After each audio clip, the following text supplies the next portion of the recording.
हाय everyone, मैं हूँ Siddharth. Welcome back to exploit. आज 12 नवंबर है। 12 अगस्त को मेरा टॉप सर्जरी या फिर मस्टेक्टोमी सर्जरी हुआ था। इट मीन्स मेरा 3 मंथ्स कंप्लीट हुआ है मेरा टॉप सर्जरी का।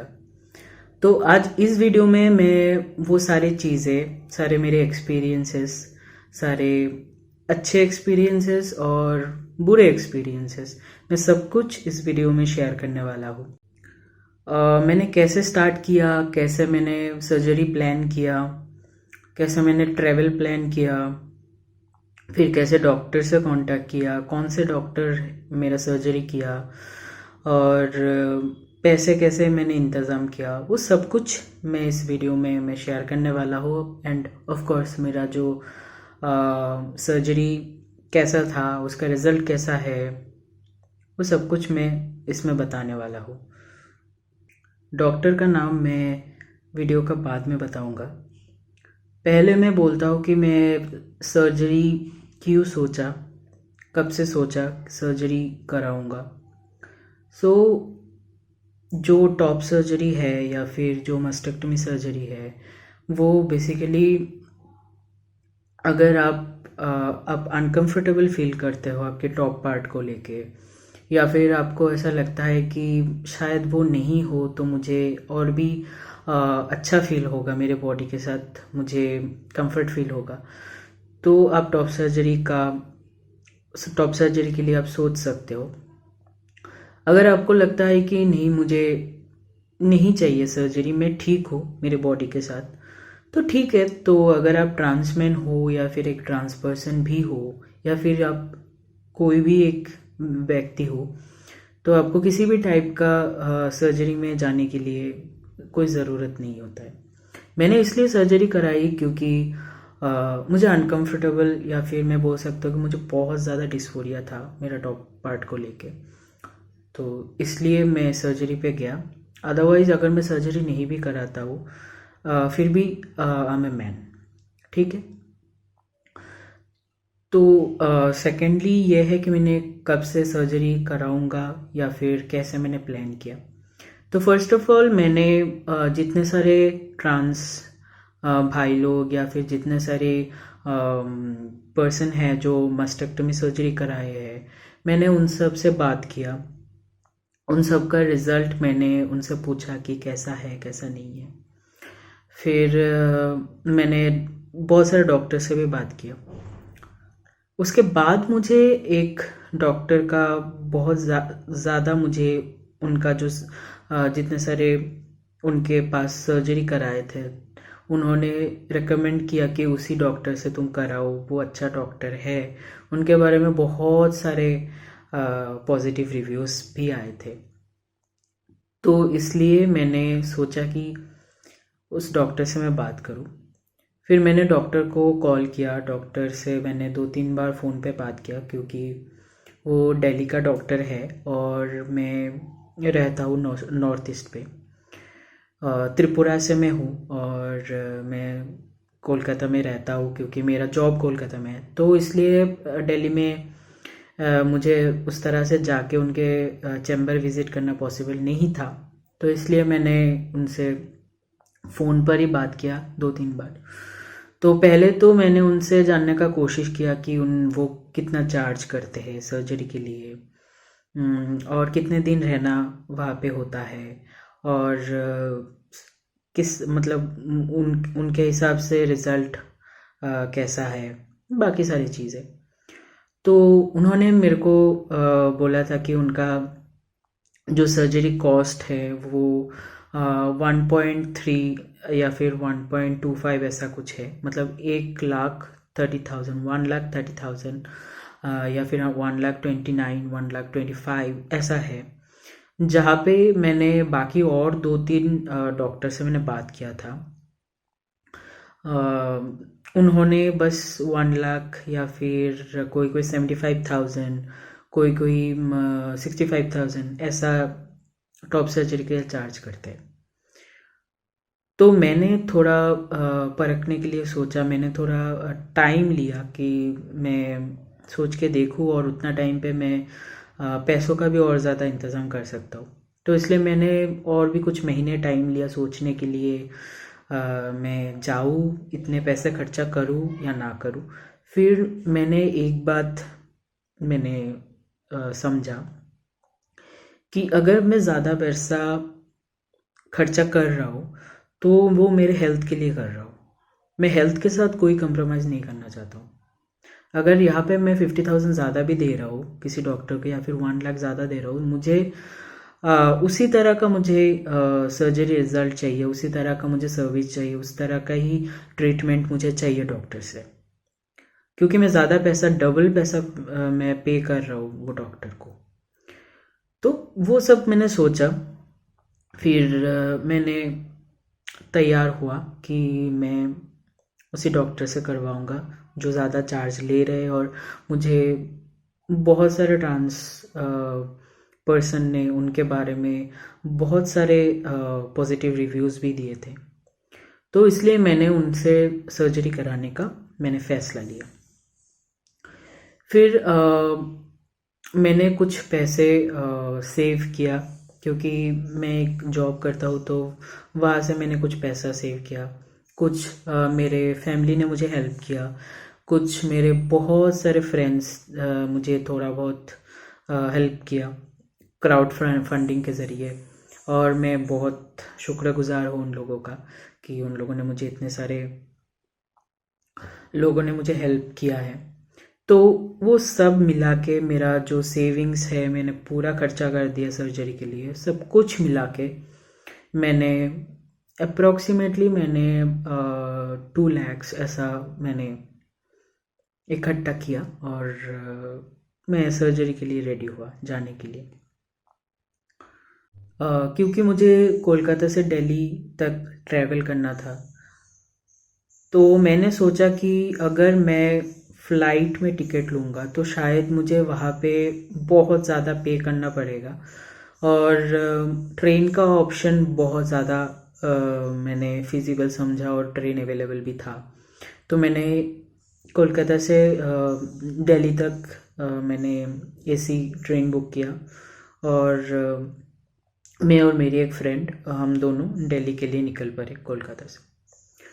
फिर हमें ज़्यादा टाइम नहीं लगा। हम 11 अगस्त को हम कोलकाता से 10 अगस्त को हम कोलकाता से निकले, और 11 अगस्त को हम दिल्ली पहुंच गए। 11 को पहुंचने के बाद हमें न्यू दिल्ली रेलवे स्टेशन से हम पहुंचे हॉस्पिटल डायरेक्टली। हॉस्पिटल में पहुंचने के बाद फिर मैंने डॉक्टर का जो उनका जो असिस्टेंट है उनको मैंने कॉल किया, और मैंने बोला कि मैं हॉस्पिटल पहुंच चुका हूँ, अभी मैं कहाँ पे आऊँ, सारी चीज़ें मैंने उनसे पूछा। तो उन्होंने जो उनका ड्रेसिंग रूम है वहाँ पे बुलाया।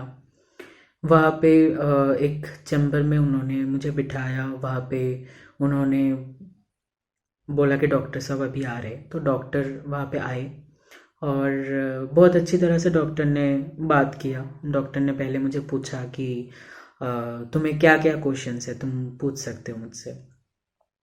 तो मैंने वहाँ पे पूछा मेरे, क्योंकि मुझे निपल सेंसेशन का वो खो देने का बहुत मुझे दुख था, तो इसलिए मैंने पूछा कि निपल का सेंसेशन रहेगा। तो उन्होंने बोला नहीं रहेगा। और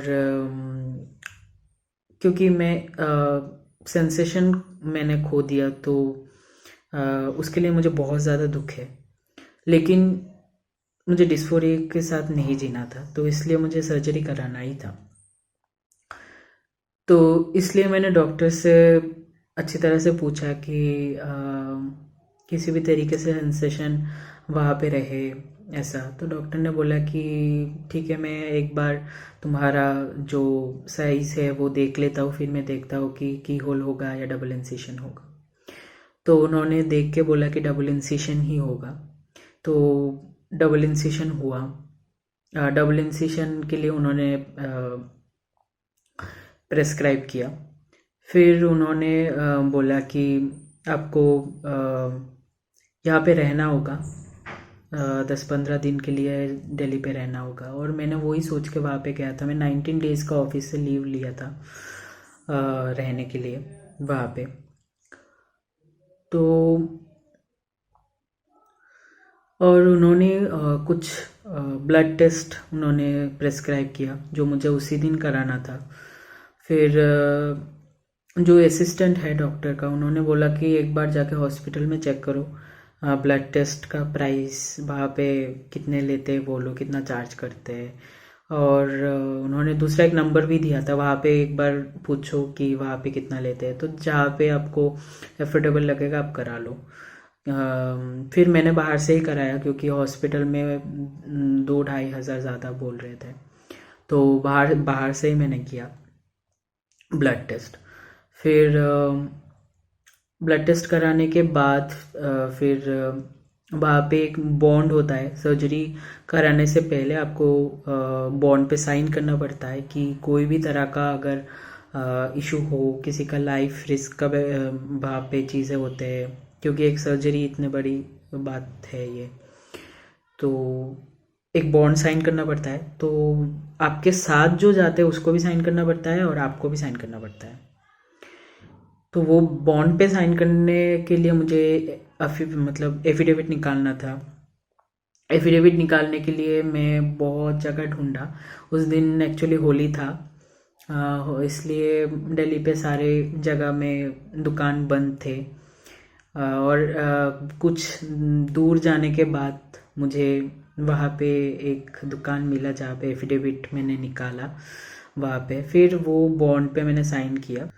नेक्स्ट है कि मैं दिल्ली पे कहाँ पे रहा, कैसे वहाँ पे रहा, और वहाँ पे माहौल कैसा था, चीज़ें। मैं एक ट्रांस फ्रेंडली एक शेल्टर पे रहा, जो बेसिकली ट्रांस मैन लोगों को शेल्टर प्रोवाइड करते हैं। वो एक ऑर्गेनाइजेशन के अंडर में है, वो है आसरा, जो ट्वीट फाउंडेशन के अंडर पे है। वहाँ पे मैं रहा, और वो आसरा में रहने के लिए बेसिकली मैंने 1 या 2 महीने पहले उनको ईमेल किया था, उनको कॉल किया था कि मैं आने वाला हूँ, ऐसा अगस्त को मेरा सर्जरी है। तो उन लोगों के पास बेसिकली बहुत बहुत कॉल्स आते हैं, बहुत सारे उन लोगों के पास क्राइसिस आते हैं, और आपको तभी क्राइसिस सेंटर में रहने का आपको जगह मिलेगा आपका अगर आपसे पहले अगर किसी ने वहाँ पे रहने के लिए बात नहीं किया या बुक नहीं किया हो। अगर आपसे पहले किसी ने रहने के लिए वहाँ पे बात किया है और वहाँ पे और जगह नहीं होगा, तब आप नहीं रह सकते हो। लेकिन आप एक ट्रांसमैन हो, अगर आप दिल्ली जा रहे हो सर्जरी कराने के लिए, बाकी और चीज़ें कराने के लिए, तो तब आप उस शेल्टर में रह सकते हो। उसके लिए आपको कॉल करके या फिर ईमेल करके पूछना पड़ता है। तो वहाँ पे मैं रहा, और वहाँ पे माहौल बहुत अच्छा है, और वहाँ पे सारे जो ट्रांसमैन लोग हैं वो अपने सुबह से लेके शाम तक अपना ऑफिस जाना, अपना काम करना, सब कुछ खुद ही करते हैं। फिर नेक्स्ट आता है कि जो 12th ऑफ अगस्त, मतलब मैं 11th ऑफ अगस्त को मैं दिल्ली गया था। जितने सारे फॉर्मेलिटीज़ था मैंने कंप्लीट किया उस दिन, और 12th ऑफ अगस्त को मेरा सर्जरी है। तो मैंने जो ब्लड टेस्ट के लिए मैंने जो बात किया था, तो ब्लड टेस्ट का रिपोर्ट एक्चुअली उसी दिन देने वाला था। तो शाम हो गया तो रिपोर्ट नहीं दे रहे। मैंने कितना बार कॉल किया, बोल रहे कि रिपोर्ट आ जाएगा, अभी आ जाएगा। फिर लास्ट में बोला कि आज नहीं आएगा रिपोर्ट। अगर ब्लड टेस्ट का रिपोर्ट नहीं आया तो मेरा सर्जरी नेक्स्ट डे हो ही नहीं सकता। तो मैंने बहुत जगह पे मैंने कॉल किया, और किसी भी तरह से मेरा रिपोर्ट आ गया था उस दिन। मैंने रिक्वेस्ट बहुत किया था कि आज रिपोर्ट नहीं आएगा तो कल मेरा सर्जरी नहीं होगा। तो उन लोगों ने थोड़ा प्रायोरिटी से वो बात देखा और रिपोर्ट मेरा भेज दिया था व्हाट्सएप पे, मेल भी किया था। तो रिपोर्ट में सब कुछ ठीक था, एवरीथिंग वाज परफेक्ट, और नेक्स्ट डे मेरा सर्जरी था। और रात को मुझे डॉक्टर का असिस्टेंट का कॉल आया। उन्होंने बोला कि सुबह 8 बजे आ जाओ हॉस्पिटल को, और रात को नॉर्मल खाना खाना है, और सुबह को बस जूस पीना है, जूस पी के और कुछ मत पियो, कुछ मत खाओ, 8 बजे हॉस्पिटल आ जाओ। एंड देन सुबह 8 बजे मैं और मेरे दोस्त हम हॉस्पिटल पहुँचे। वहाँ पे इसके बाद कुछ फॉर्मेलिटीज़ करना पड़ता है, जैसे कि कुछ फॉर्म्स है वो फिल करना पड़ता है आपको। आपका पूरा क्लोथ्स जो है चेंज करके, जो सर्जरी कराने का जो क्लोथ्स होता है, सर्जरी के टाइम जो पहनते हैं वो क्लोथ्स आपको वो पहनना होता है। फिर आपका जो एडवांस है वो एडवांस आपको वहाँ पे पे करना पड़ता है। तो वो चीज़ें 1-2 घंटा कुछ टाइम ले लेता है। फिर 10 बजे, 9:30 या 10 बजे फिर मुझे वहाँ से 5th फ्लोर शायद वहाँ पे लेके गए।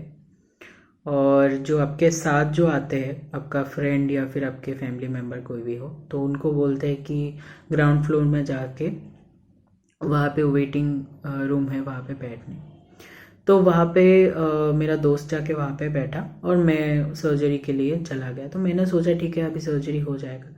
तो वहाँ पे शायद मैं 3-4 घंटा बैठा रहा। दोपहर को शायद 1:30 कुछ होगा। उस टाइम पे मुझे मेरा कॉल आया कि अभी मेरा सर्जरी है। तो भूख भी बहुत लगा था सुबह, बस मैंने जूस पिया था, लेकिन कुछ नहीं कर सकते, बहुत पेशेंट था वहाँ पे जो वेट कर रहा है अपने सर्जरीज के लिए। तो फिर 1:30 कुछ था टाइम था जो मैं गया वहाँ पे। फिर डॉक्टर ने पूछा कि कैसे हो, सब ठीक ठाक? हाँ। फिर वहाँ पे और भी 2-3 डॉक्टर्स थे जो असिस्ट कर रहे थे। और फिर जाके मेरे को पहले बोला कि जो क्लोथ है टॉप पार्ट का वो निकाल दो। फिर वहाँ पे डॉक्टर ने मार्किंग किया। मार्किंग करने के बाद फिर जो टेबल होता है वहाँ पे लेटने बोला। फिर जो एनेस्थेशिया का जो दवाई है वो दिया। फिर धीरे धीरे मेरा आँख बंद हो गया। मतलब मुझे कुछ फिर पता ही नहीं चला क्या हुआ। फिर शायद 2 बजे कुछ सर्जरी स्टार्ट हुआ होगा। उसके बाद मेरा जब आँख खोला तब इवनिंग को 7:30 PM था, 7:11 PM था, ऐसा ही कुछ टाइम था। तो फिर सडनली मुझे याद नहीं आ रहा है मैं लास्ट टाइम कहाँ था। फिर मैंने याद किया कि अरे हाँ, मैं तो OT में था लास्ट टाइम। फिर फर्स्ट तो मुझे विश्वास नहीं हो रहा था कि मेरा सर्जरी हो गया। फिर जब मैं थोड़ा देखा, इधर उधर हिलने का कोशिश किया, मुझे महसूस हुआ कि मेरे चेस्ट पे कुछ बैंडेज लगा हुआ है, बैंडेजेस है, और थोड़ा सा पेन हो रहा था, उतना ज़्यादा नहीं हो रहा था। फील हो रहा था कि वहाँ पे सर्जरी हुआ है। एक भारी कुछ था, बहुत मोटा सा बैंडेज वहाँ पे लगा हुआ था। तो फिर मैंने देखा कि वहाँ पे जो सिस्टर थी वो नर्स आके पूछ रही थी कि कैसा लग रहा है, कैसा हो रहा है। तो मुझे ना बहुत ज़्यादा ठंड लग रहा था, और ठंड इतना लग रहा था कि मुझे कुछ आवाज़ नहीं आ रहा था और मुझे उल्टी आ रहा था। जब मैंने पहली बार आँख खोला, फिर 2-3 मिनट बाद मुझे जब समझ में आया कि मैं सर्जरी करने के बाद मुझे अभी यहाँ पे रखा गया है, मुझे बहुत ज़्यादा ठंड लग रहा था।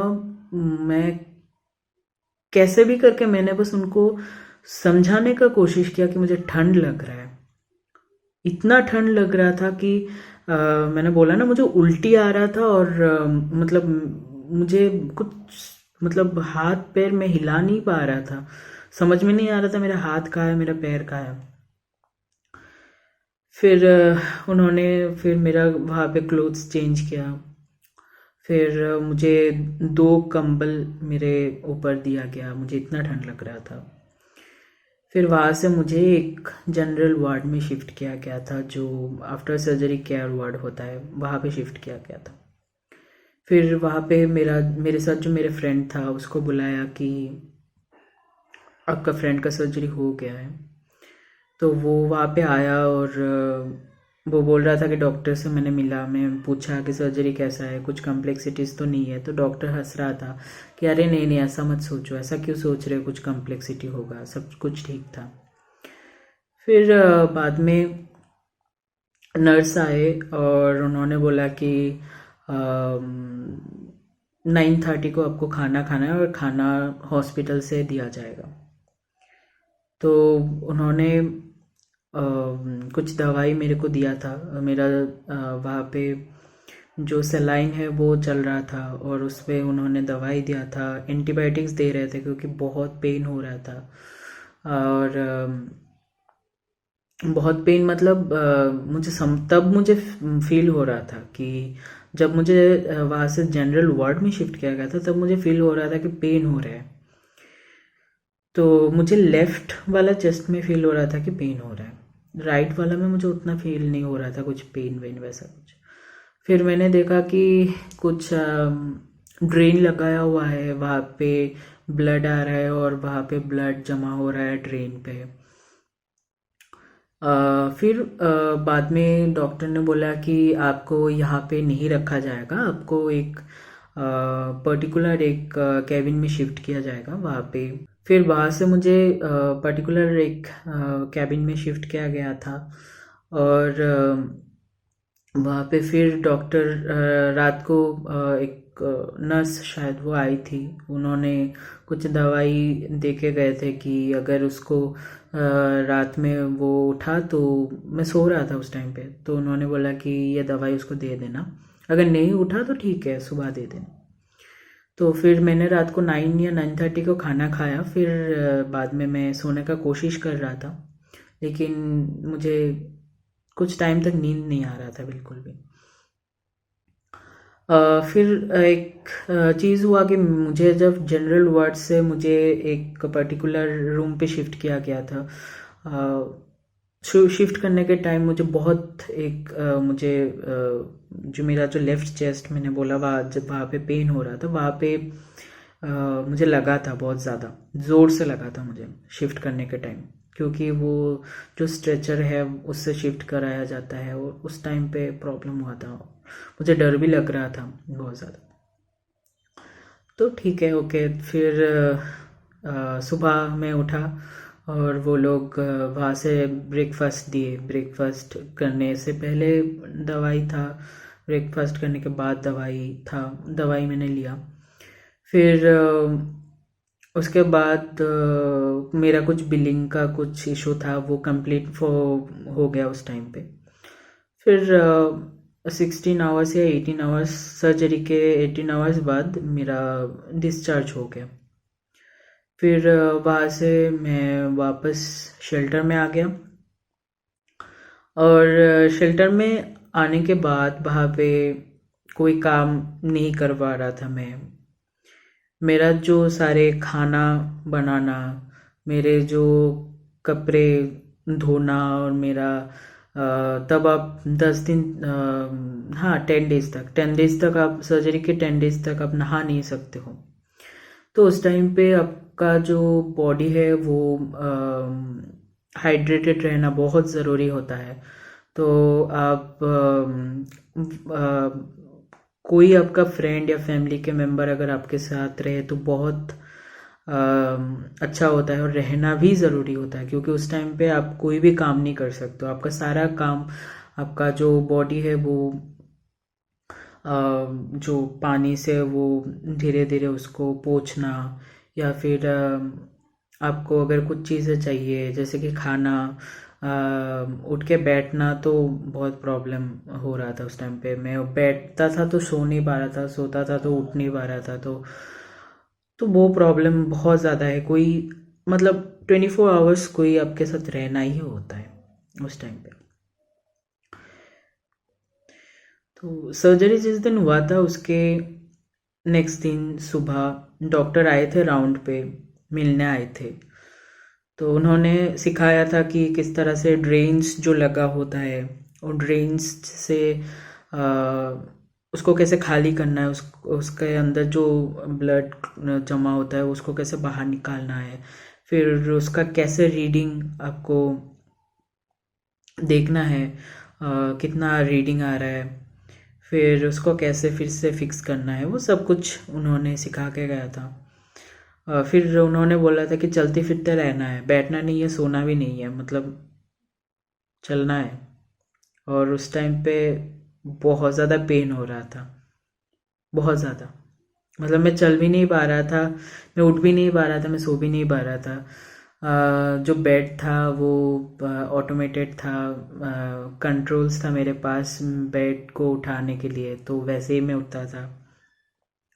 तो मैं धीरे धीरे करके मैं बेड से नीचे उतरा, मैंने चलने का कोशिश किया, बहुत पेन हो रहा था। फिर जो एक बार बाथरूम जाने का कोशिश भी किया, जाना तो है ही बिकॉज चलना तो है ही, कितना भी दर्द हो चलना है। तो हाँ, फिर उसके बाद शेल्टर में आने के बाद तो बाथरूम जाना ही होता है, नहाना भी, मतलब 10 दिन बाद तो नहाना ही है। तो उतना ज़्यादा अगर आप बेड में बैठे रहोगे तो आपको ज़्यादा पेन वो फील होगा, चलते फिरते रहना है। फिर जब मेरा ड्रेन मैंने देखा कि बहुत नीचे आ गया, जो ड्रेन पे जो ब्लड आ रहा था वो बहुत नीचे जब आ गया, तब मेरा जो बैंडेज है वो निकाल दिया। बैंडेज जिस दिन निकाला था, जिस दिन मेरा ड्रेन्स खोला था, उससे ज़्यादा पेन मैंने लाइफ में फील नहीं किया। जब डॉक्टर ने ड्रेन को खींचा और वो जब निकाला था स्टिचेस के अंदर से, बहुत पेनफुल था वो। तो उसके बाद उन्होंने वहाँ पे जो निपल्स है, निपल्स में तब स्टिचेस था, निपल्स का स्टिचेस उस दिन काटा नहीं था। तो जो नीचे का जो स्टिचेस है वहाँ पे बोला था कि मेडिसिन लगाने, हर दिन एवरीडे मेडिसिन लगाने बोला था। तो वहाँ पे मेडिसिन में लगा रहा था। फिर 10 डेज़ बाद जब मेरा निपल का स्टिचेस काटा, तो उस दिन मैंने देखा कि मेरा लेफ्ट निपल पे इन्फेक्शन हो गया। और वो इन्फेक्शन क्यों हुआ है मुझे कोई आइडिया ही नहीं है। मतलब डॉक्टर बोल रहे हैं कि किसी किसी का हो जाता है इन्फेक्शन, क्लाइमेट की वजह से कभी कभी होता है इन्फेक्शन, कभी कभी किसी का बॉडी टाइप के वजह से होता है, स्वेटिंग के वजह से होता है, बहुत रीज़न होता है इन्फेक्शन होने का। और मेरा पेन भी मेरा लेफ्ट चेस्ट पे ही हो रहा था। तो मुझे नहीं पता वो इन्फेक्शन क्यों हुआ था, लेकिन जब सर्जरी हुआ था उसके बाद जो ड्रेन्स था, ड्रेन्स में जो ब्लड आ रहा था वो लेफ़्ट वाला साइड से ज़्यादा ब्लड आ रहा था। तो मुझे नहीं पता। और लेफ़्ट वाला का जो मैंने रिज़ल्ट में जब देखा और राइट का जब मैंने देखा, वो दोनों डिफरेंट था, वो दोनों में बहुत अंतर था। तो जब मेरा निपल का मैंने देखा इन्फेक्शन हो गया, मुझे मुझे बहुत, मैं टेंशन में आ गया, अभी मैं क्या करूं। तब मैंने डॉक्टर से पूछा कि क्या कर सकते हैं। फिर डॉक्टर ने प्रेस्क्राइब किया कि वहाँ पे साबुन लगाना है, हर दिन नहाना है, 2 बार नहाना है, नहाने के बाद एक मेडिसिन है उसको लगाना है, मेडिसिन लगाने के बाद बैंडेज लगाना है, वहाँ पे ड्रेसिंग करना है, ड्रेसिंग करने के बाद आपको एक आपको अंडरगारमेंट जो होता है वो आपको पहनना है। फिर आपको प्रेशर गारमेंट पहनना है। जो प्रेशर गारमेंट है वो एक्चुअली हॉस्पिटल से ही देते हैं। वो 2200 करके एक प्रेशर गारमेंट लिया था मुझसे। दो प्रेशर गारमेंट दिया था, एक धो पहन के धोना है, फिर जब वो धोते हो तो दूसरा पहनना है, वैसे ऑल्टरनेटिवली आप पहन सकते हो उसको। तो फिर उस दिन बहुत मतलब इसके पहले तक सब कुछ ठीक था कि सब कुछ ठीक है। जब मैंने निपल पे इन्फेक्शन देखा, और मैंने पहले भी बोला है कि निपल को लेके मैं बहुत ज़्यादा मुझे दुख हो रहा था कि सेंसेशन नहीं होगा, नहीं रहेगा। फिर भी मैंने सर्जरी कराया था, और जब मैंने देखा वही निपल पे इन्फेक्शन है तो मैं बहुत टूट गया। मैं बहुत ज़्यादा टूट गया उस दिन। मैंने घर पे कॉल किया, सब कुछ बोला, क्योंकि मेरे पेरेंट्स जा नहीं पाए किसी दूसरे रीज़न की वजह से। मेरे फ्रेंड्स को मैंने कॉल करके मैंने बहुत बहुत बात किया उन लोगों से, और उन लोगों ने भी मेरे साथ थे। फिर मैंने डॉक्टर से बात करने का कोशिश किया कि अभी क्या करूँ। ऐसा हो रहा था, मतलब ऐसा हो रहा था कि कब ठीक होगा, या फिर ऐसा क्यों हुआ, इतने सारे पैसे मैंने खर्चा किया। लेकिन डॉक्टर से मुझे उतना अच्छी तरह से रिस्पॉन्स नहीं आ रहा था उस टाइम पे। डॉक्टर उतनी अच्छी तरह से बात नहीं सुन रहे थे। फिर उसके बाद मैंने अपना कुछ नहीं कर सकते तो मैंने अपना एक फ्रेंड से बोला कि आप थोड़ा डॉक्टर से बात करो। तो वो एक जर्नलिस्ट है, वो उन्होंने डॉक्टर से फ़ोन करके पूछा कि ऐसा सिद्धार्थ का सर्जरी हुआ है, और मैंने सुना कि ऐसा हुआ है, उसका रीज़न क्या हो सकता है। तो डॉक्टर ने बोला कि ठीक है, उसको बोलो मुझे कॉल करने, मैं उससे बात करता हूँ। तो फिर मैंने डॉक्टर से फ़ोन करके फिर मैंने बात किया था।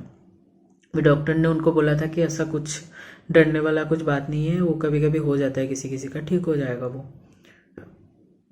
फिर उसके बाद मेरा वापस आने का भी टाइम हो गया था। उसका 2 या 3 दिन बाद मैं वापस कोलकाता आ गया। कोलकाता आने के बाद मैं जो उन्होंने प्रिस्क्राइब किया था ड्रेसिंग करना, फिर दवाई लगाना, वो मैंने कंटिन्यू किया। मैंने आने के टाइम पे मैंने ट्रेन से आया था वापस।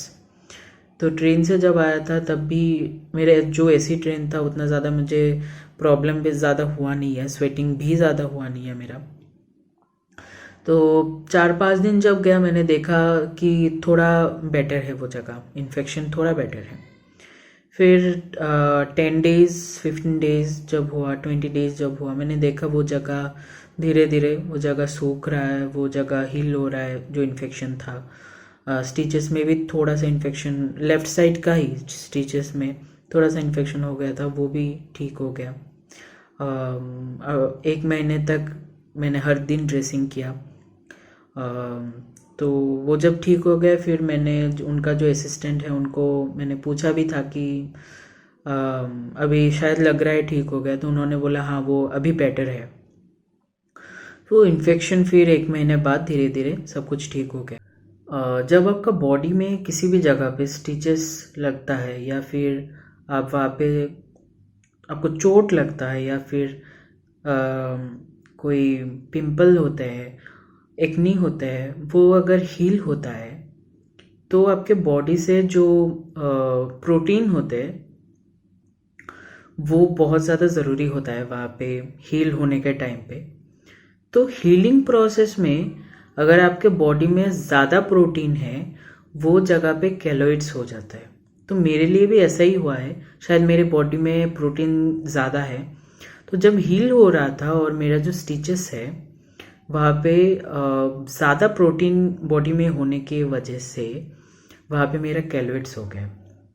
केलॉइड्स ऐसा नहीं है कि कुछ वो ख़राब चीज़ है या गंदा चीज़ है, वो एक बहुत नॉर्मल से चीज़ है। वो किसी भी जगह का घाव जब सूखता है या फिर वो हील होता है, वो वहाँ पे केलॉइड्स होता ही है, किसी बहुत बहुत लोगों का ही होता है।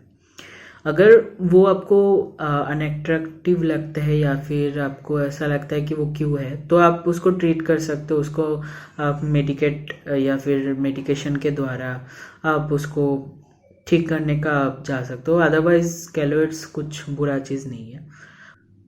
मैं अगर एक वर्ड में बोलूँ कि, या फिर एक लाइन में बोलूँ कि मेरा सर्जरी का एक्सपीरियंस कैसा था, अच्छा था या बुरा था, तो मैं बोलूँगा अच्छा भी चीज़ें था, बुरा भी कुछ मेरा एक्सपीरियंस हुआ है। तो मैं बोलूँगा कि मिक्स एक्सपीरियंसेस था वहाँ पे। तो मैंने अभी सर्जरी के बाद मैंने पोस्ट किया है मेरे इंस्टाग्राम पे। अगर आपको डिटेल रिव्यू चाहिए तो आप सर्जरी के तुरंत बाद ही मैंने रिव्यू दिया था, तो वहाँ पे मैंने 3 स्टार, 4 स्टार, 2.5 स्टार भी किसी किसी चीज़ को मैंने दिया। तो वो प्लीज़ एक बार आप देख लेना है, उसका लिंक मैं डिस्क्रिप्शन में भी डाल दूँगा, वो पोस्ट का लिंक। तो मैं यही बोलना चाहता हूँ कि जो लोग सर्जरी के लिए सोच रहे हो, मैंने सर गंगाराम हॉस्पिटल दिल्ली और डॉक्टर भीम नंदा से किया था सर्जरी। अगर आप सोच रहे हो कि डॉक्टर भीम नंदा से आप सर्जरी कराओगे, तो पहला बात तो ये है कि आप पैसा थोड़ा टाइम लेके सेव करके, या फिर आप अगर फाइनेंशियली साउंड हो तो तभी जाओ। नहीं तो आप दूसरे डॉक्टर भी अभी बहुत अच्छे सर्जरीज भी कर रहे हैं बाकी दूसरे डॉक्टर्स, तो वहाँ पे आप बात कर सकते हो। और दूसरा है कि आपका जो रिज़ल्ट है वो शायद बाकी ट्रांस पर्सन से या फिर बाकी जितने सारे पर्सन हैं जो मस्टेक्टोमी सर्जरी में गए हैं उससे डिफरेंट भी हो सकता है। तो वो शायद अच्छा हो सकता है, वो शायद उससे भी बुरा भी हो सकता है, तो उसके लिए आप थोड़ा रेडी रहो। नेक्स्ट आपके साथ आपका कोई फ्रेंड या फिर आपका कोई फैमिली मेम्बर ज़रूर होना चाहिए आपके सर्जरी के टाइम पे, जो आपका ख्याल रखेगा सर्जरी के बाद पूरा टाइम के लिए, आप जितना दिन तक आपका खुद का चीज़ें नहीं कर सकते। उसके बाद है कि आप अगर डॉक्टर से बात करने का कोशिश कर रहे हो और डॉक्टर नहीं सुन रहे, तब आप अपने कोई फ्रेंड या फैमिली मेम्बर से आप बोल सकते हो कि डॉक्टर से बात करने, शायद कोई दूसरे लोग बात करेंगे तो शायद डॉक्टर और भी अच्छे से रिस्पॉन्स करे। अगर आप रहने के लिए अगर कोई शेल्टर ढूंढ रहे हो तो आप ट्रांस फ्रेंडली शेल्टर है, मुंबई पे है, दिल्ली पे है, वहाँ पे और भी बहुत सारे सिटीज़ में है। वहाँ पे आप लोग कांटेक्ट कर सकते हो और वहाँ पे रह सकते हो ताकि आपका होटल में रहने का खर्चा बच जाए। उसके बाद अगर आप जिम या फिर कोई भारी कोई काम अगर आप करना चाहते हो तो आप 3 महीने बाद ही कर सकते हो। उसके पहले जिम या फिर योगा, बाइक चलाना, हर दिन ऑफिस जाना, ट्यूशन, स्कूल, कॉलेज जाना, वो सब आप 3 महीने के लिए आपको बंद रखना होगा। 3 महीने बाद जाके आप स्टार्ट कर सकते हो। और नेक्स्ट आता है कि खाना, जो आपके सर्जरी के बाद आप क्या खा रहे हो, वो आप किस तरह से रिकवर कर रहे हो सर्जरी के बाद, वो उस पर बहुत ज़्यादा इफ़ेक्ट करता है। आप क्या खा रहे हो, किस टाइम पे खा रहे हो, सही तरह से दवाई ले रहे हो कि नहीं ले रहे हो। तो दवाई टाइम पे लेना, अच्छा खाना खाना, 3 टाइम्स अच्छा खाना खाना, और आपको एक प्रिपेयर किया हुआ आपके लिए, स्पेशली आपके लिए प्रिपेयर किया हुआ हॉस्पिटल से एक जो डाइट चार्ट है वो देंगे, वो मुझे भी दिया था। वो डाइट चार्ट अच्छी तरह से फॉलो करना। उसके बाद बहुत ज़्यादा पानी पीना है, बहुत ज़्यादा आपको बॉडी को हाइड्रेटेड रखना है बहुत ज़्यादा। और कोई भी स्मोकिंग या फिर अल्कोहल इनटेक करना आपको नहीं करना है। आपको 1-2 महीने तक नहीं करना है, 3 वीक्स तक आपको नहीं करना है। उसके बाद भी आप नहीं करो तो अच्छा है। और सर्जरी के पहले आपको 3 वीक्स पहले आपको आपका जो हार्मोन का इंजेक्शन हो या फिर आपका जो हार्मोन का टैबलेट हो, जो भी आप लेते हो, वो बंद कर देना है। और अगर आप स्मोकिंग या ड्रिंकिंग कुछ करते हो तो 3 वीक्स पहले सर्जरी का वो बंद कर देना है। सर्जरी के बाद आपको 10-12 डेज़ बाद आप हार्मोन ले सकते हो, वो प्रॉब्लम नहीं है। मैंने भी 12 डेज़ बाद ही हार्मोन लिया था। तो यही था मेरा ओवरऑल एक्सपीरियंस।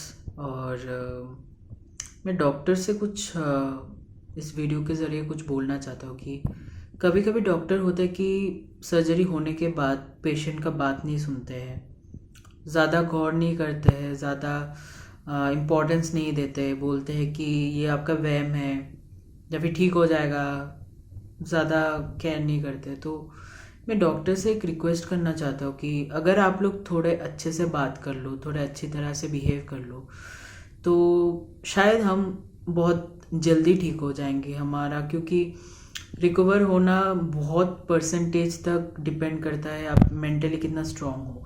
अगर आप थोड़ा ज़्यादा आपका सपोर्ट हमें दिखा लेंगे तो हम शायद बहुत जल्दी रिकवर हो जाएंगे। वही एक रिक्वेस्ट है डॉक्टर से।